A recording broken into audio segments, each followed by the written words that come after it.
Sa gitna ng malawak at tensyonadong West Philippine Sea, sabay na naglayag ang dalawang barkong pandigma ng Pilipinas at Amerika malapit sa Ayungin Shoal. Nagsanib puwersa sa karagatang sakop ng Palawan ng guided missile frigate ng Philippine Navy na BRP Jose Rizal at ang US Arleigh Burke-class destroyer ship na USS Ralph Johnson. Bahagi daw ito ng pagsasanay upang paigtingin ang kakayahan ng dalawang bansa na magkasamang tumugon sa mga hamon sa karagatan. Bagay na talagang sinubok ang kakayahan ng mga sundalo kung paano imaniobra ang galaw ng mga Navy vessel kahit pa may kadikit itong mga barko ng China. Isang sitwasyon na hindi na bago para sa EFA Western Command dahil sa mga insidenteng shadowing o pagbuntot at direktang pagharang ng malalaking barko ng China, lalo na sa tuwing may gagawing resupply mission.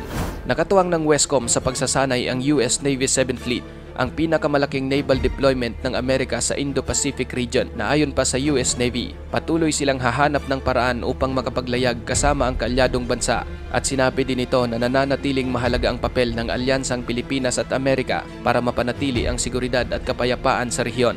Ayon naman sa EFA Western Command, mahalaga na patuloy silang makapagsanay kasama ang Amerika at iba pang mga kaalyadong bansa. Ito ay upang mas mapalakas pa ang kakayahan ng ating militar na may pagtanggol ang ating soberanya at teritoryo. Ayon kay Security Studies expert Romel Banlawi, patunay lang na ang isinasagawang bilateral na paglalayag na abot kamay na ang pagpapatupad ng Joint Maritime Patrol ng Pilipinas at Amerika. Ngunit posible ring masamain ng China ang nangyaring joint sailing exercise, pero paglilinaw ng Westcom, hindi pa ito dapat ituring na practice o pasilip sa magiging sistema sa oras na may sakatuparan na ang pinaplanong joint patrol kasama ang Amerika. Hindi umano ito dapat ituring na pagpapakita ng puwersa laban sa anumang bansa. Ayon sa National Security Council, konting panahon na lang magaganap na ang West Philippine Sea Joint Maritime Patrol Agreement sa pagitan ng Pilipinas at Estados Unidos, kung kaya't aasahan na mangyayari ito bago matapos ang taon. Sa isang maikling pampublikong briefing, sinabi ni NSC Assistant Director General Jonathan Malaya, tagapagsalita ng NSC, na layunin ng Joint Patrol ay upang matiyak ang kalayaan sa paglalayag sa pamamagitan ng pagpapanatili ng sailings open. Malinaw umano sa ilalim ng international na batas kung ano ang mga international na dagat hanggat sumusunod tayo sa United Nations Convention on the Law of the Sea.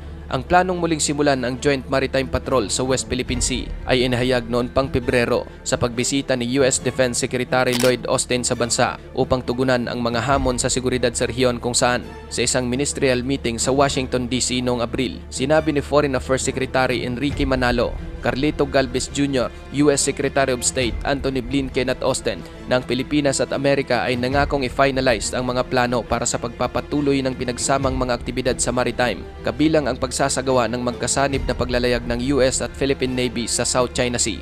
Nauna nang sinabi ni Defense Secretary Gilberto Gibo Chodoro Jr.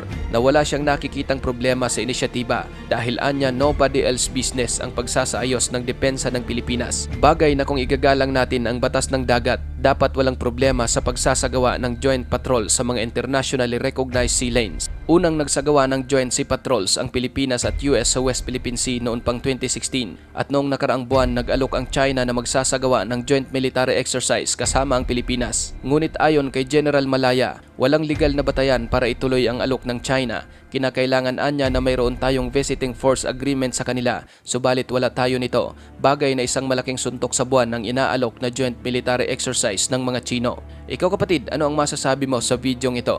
Para sa iyong opinion, i-comment mo na yan sa ating comment section sa ibaba. At kung nagustuhan mo naman ang videong ito, paiwan naman ako ng like at pasubscribe na rin sa ating munting channel. Maraming salamat sa panonood hanggang sa susunod na naman nating upload.